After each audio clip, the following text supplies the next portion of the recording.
There are moments in life when trust becomes a weapon, when the person sleeping beside you at night decides your freedom is negotiable. Aaron never saw it coming. He woke up one morning a husband, a mentor, a man rebuilding his life. By sunset, he was a convicted felon facing 15 years behind bars. The woman who put him there? His wife, Melanie.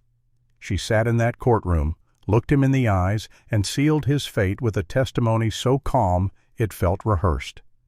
What Aaron didn't know then was that Melanie had been planning this for months. This is the true crime story of a man who lost everything to a lie. And when the truth finally surfaced, it was already too late for mercy.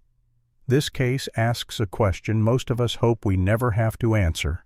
What would you do if the person you loved most destroyed your life and never looked back? Aaron grew up in a small town outside Charleston, South Carolina. His childhood wasn't easy. His father left when he was 9. His mother worked 2 jobs just to keep the lights on. By 16, Aaron made a mistake that followed him for years. He was caught with a small amount of marijuana at a party. It was a minor charge, but it left a mark on his record that never fully disappeared. After high school, Aaron didn't run from his past. He owned it. He took community college classes, found work at a nonprofit, and eventually became a youth mentor for at-risk teenagers. He wanted to be the person he never had growing up. His co-workers respected him. The kids he mentored looked up to him.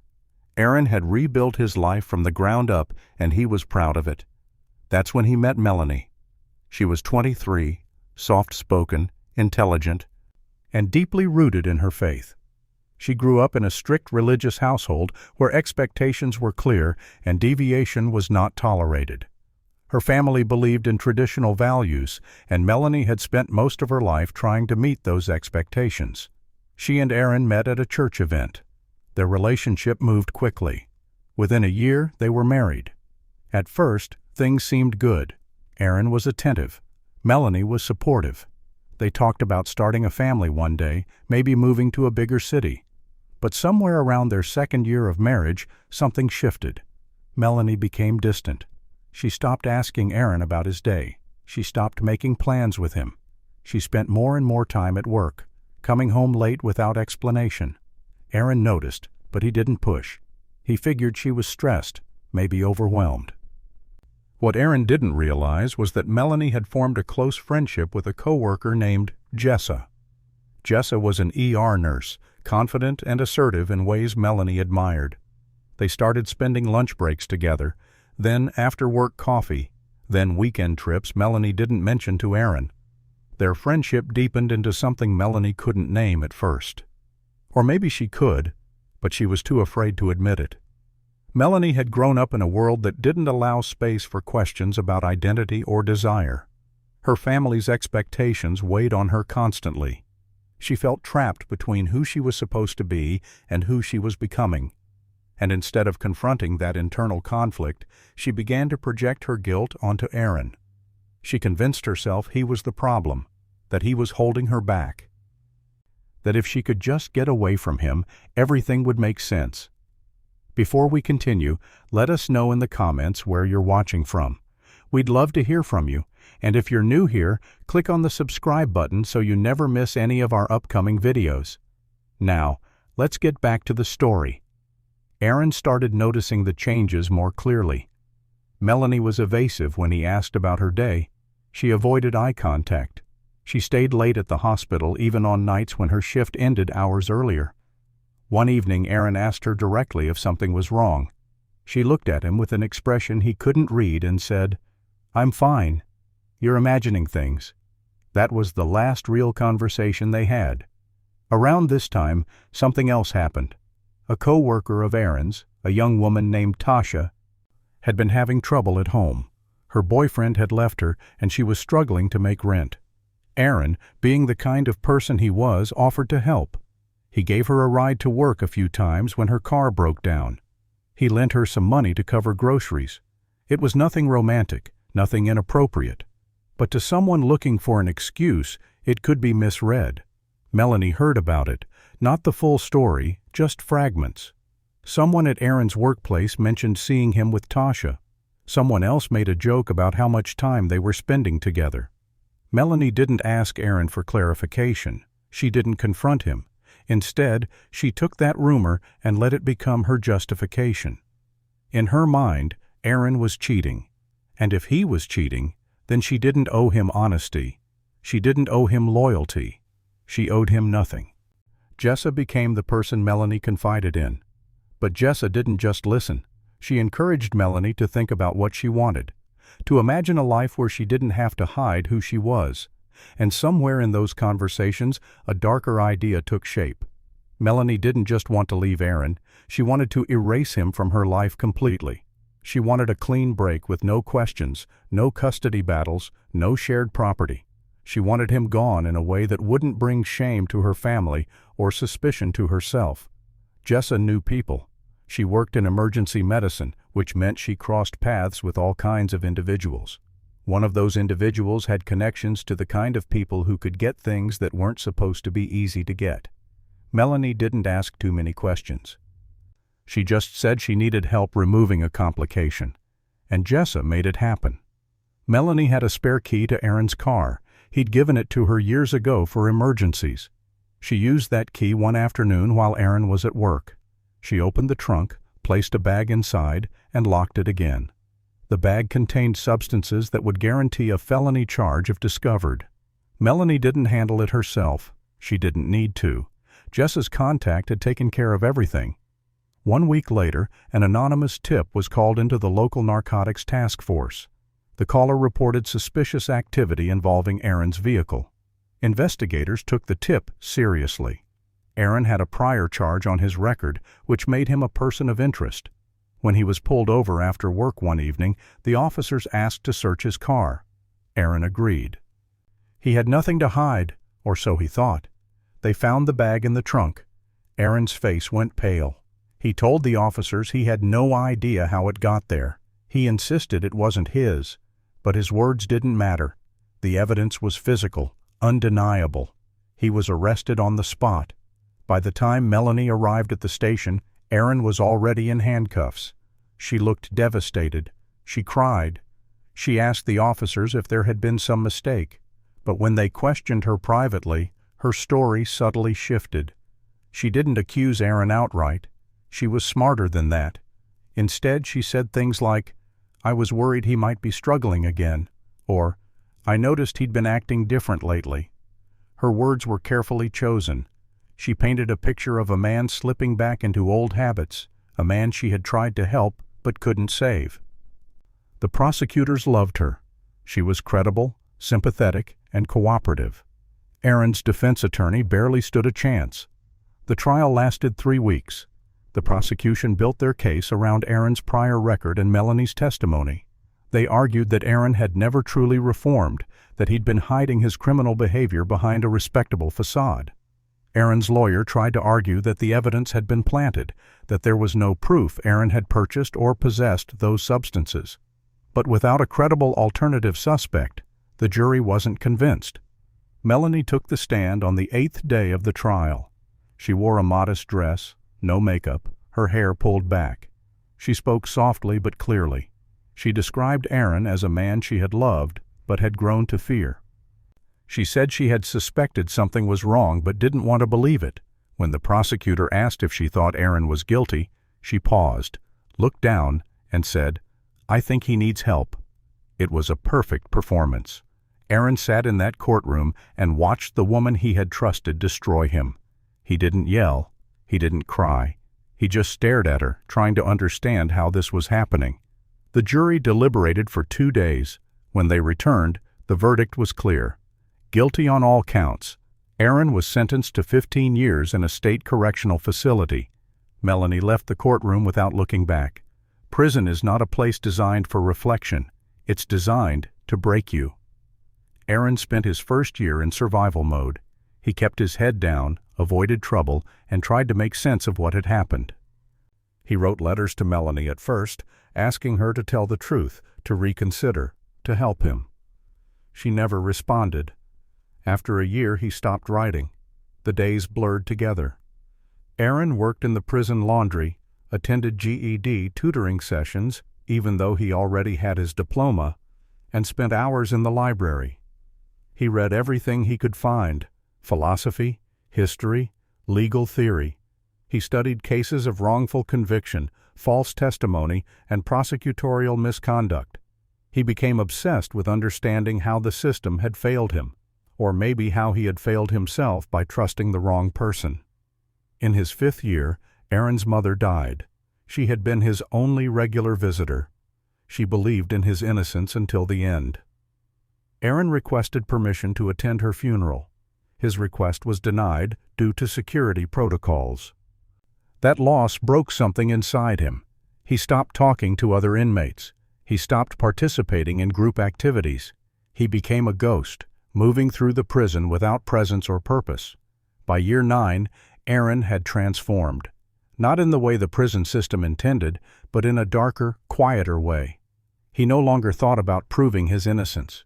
He no longer believed in justice or redemption. He believed in one thing, that Melanie had stolen his life, and she had done it without remorse. That belief became his anchor. It kept him alive when everything else felt meaningless. In year 10, something unexpected happened. An inmate named Marcus, someone Aaron had spoken to occasionally, mentioned seeing a woman who looked like Aaron's wife years ago.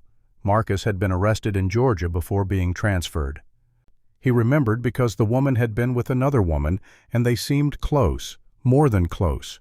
Marcus didn't think much of it at the time, but when he saw Aaron's case file mentioned in a legal aid clinic, he put the pieces together. Aaron didn't react visibly, but inside, something shifted. He started asking questions. He reached out to a private investigator through a legal aid program using money he'd saved from prison work over the years. The investigator's name was Caleb, a former police officer who now worked cold cases and wrongful conviction claims. Aaron gave him Melanie's name, her last known address, and the detail Marcus had provided. 3 months later, Caleb sent Aaron a file. It contained photos, addresses, and a timeline. Melanie had moved to Georgia 6 months after Aaron's conviction. She had changed her last name. She was living with Jessa, and according to public records, they had married 2 years after Aaron went to prison. They had a child together, a daughter Melanie had carried through IVF. The photos showed a family, smiling faces, a suburban home, a life built on the ruins of Aaron's. Caleb also uncovered something else. A former co-worker of Melanie's had been interviewed during the original investigation. That co-worker mentioned that Melanie had once expressed concerns about Aaron being unfaithful based on something she'd heard at his workplace. But when investigators followed up, they found no evidence of infidelity. The concern was noted but dismissed as irrelevant to the drug charges. It had never been presented at trial. Aaron read that detail over and over. Melanie had framed him because she believed a rumor. She had destroyed his life over something that never happened. And she had done it while secretly building a new life with someone else. There was no remorse, no attempt to correct the record, no acknowledgement of what she had done. Aaron realized then that Melanie had never seen him as a person. He had been an obstacle, and she had removed him the way someone removes furniture they no longer want. Aaron was released after serving 15 years. He was 41 years old, no family waiting for him, no friends who remembered him. He moved into a halfway house, found work washing dishes at a diner, and saved every dollar he could.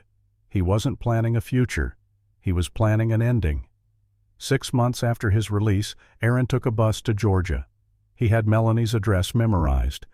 He had studied the neighborhood layout using online maps. He knew what time Jessa left for work and what time their daughter went to school. He knew Melanie stayed home most mornings. He knew exactly when to arrive. The neighborhood was quiet, almost picturesque. Tree-lined streets, well-kept lawns, children's bikes and driveways. It was the kind of place people moved to for safety and stability. Aaron parked down the street and walked to the house. His hands were steady. His mind was clear. He knocked on the door. Melanie answered. For a moment, neither of them spoke. She looked older, tired, but still recognizable. Her expression moved from confusion to shock to something close to fear. She tried to close the door, but Aaron pushed it open and stepped inside. Jessa appeared from the kitchen, asking what was happening. Aaron told them both to sit down. They sat. Aaron stood. He asked Melanie one question. "Did you ever feel guilty?" She didn't answer right away. Jessa tried to stand, but Aaron motioned for her to stay seated. Melanie finally spoke. She said she had been scared, that she didn't know what else to do, that she thought Aaron was cheating, and she couldn't face her family's judgment if she left him the normal way. She said she never meant for things to go so far. Aaron listened. When she finished, he asked another question. "Did you ever try to tell the truth?" Melanie's silence was his answer. Jessa spoke then, telling Aaron that what Melanie did was wrong, but it didn't justify what he was about to do. Aaron looked at her and said, "You helped her. You gave her the tools. You're just as responsible." What happened next was inevitable. Aaron had not come for forgiveness. He had not come for an apology. He had come to end the story the only way that made sense to him anymore. He pulled a weapon from his jacket. Both women tried to move. Jessa reached for her phone. Melanie tried to reason with him. But Aaron had spent 15 years in a cage, replaying this moment in his mind. There were no words left that mattered. When it was over, Aaron left the house. He didn't run. He didn't hide. He drove directly to the nearest police station, walked inside, and told the officer at the desk exactly what he had done. He was arrested without resistance. He didn't ask for a lawyer. He didn't try to justify his actions. He simply confessed. The case made national headlines. Investigators verified pieces of Aaron's story. They confirmed Melanie had never recanted her testimony. They found records showing she had moved and remarried shortly after his conviction. They interviewed Aaron's former co-workers, who corroborated that the infidelity rumor had been baseless. The prosecution acknowledged that Aaron had been wrongfully convicted, but that didn't change what he had done after his release. Aaron was charged with 2 counts of first-degree murder. His trial was brief. He didn't contest the charges. He didn't offer a defense. When asked if he had anything to say, he stood and spoke for less than a minute. He said he understood he would spend the rest of his life in prison. He said he accepted that. He said the only thing he couldn't accept was living in a world where Melanie got to be happy while he rotted for a crime he didn't commit. The jury returned a guilty verdict.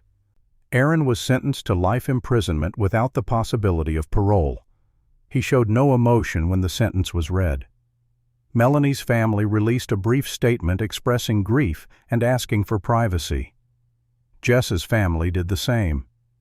The child was placed with relatives who asked that her identity be protected. The community struggled to make sense of what had happened. Some people saw Aaron as a victim who finally broke under the weight of injustice. Others saw him as a man who chose violence over healing. The truth, as it often does, exists somewhere in the uncomfortable space between those two perspectives. Aaron's story is not one of heroes or villains. It's a story about how betrayal can rot a person from the inside out, about how lies, even when they serve someone's immediate needs, create consequences that ripple outward for decades. Melanie made a choice to frame Aaron because she was too afraid to face her own truth. That choice cost Aaron 15 years of freedom, his mother's funeral, his chance at a normal life. But Aaron's choice to kill Melanie and Jessa cost 2 women their lives and left a child without parents. There is no version of this story where justice is served. There is only loss, compounded by more loss.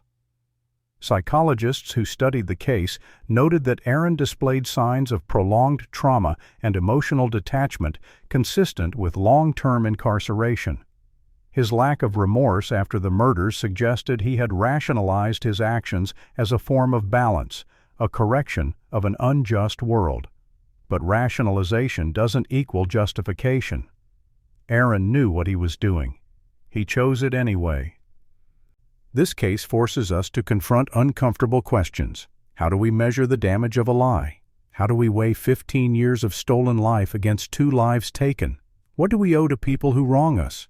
What do we owe to ourselves when the system fails us? These are not questions with easy answers. They are questions that haunt everyone who reads this story. What do you think? Was Aaron a man pushed beyond his limits, or did he make a choice that can never be justified? Would you have done something different if you were in his position? Tell us your thoughts in the comments. And if stories like this make you think long after the video ends, make sure you like this video and subscribe for more true crime cases we explore every week. Thank you for watching.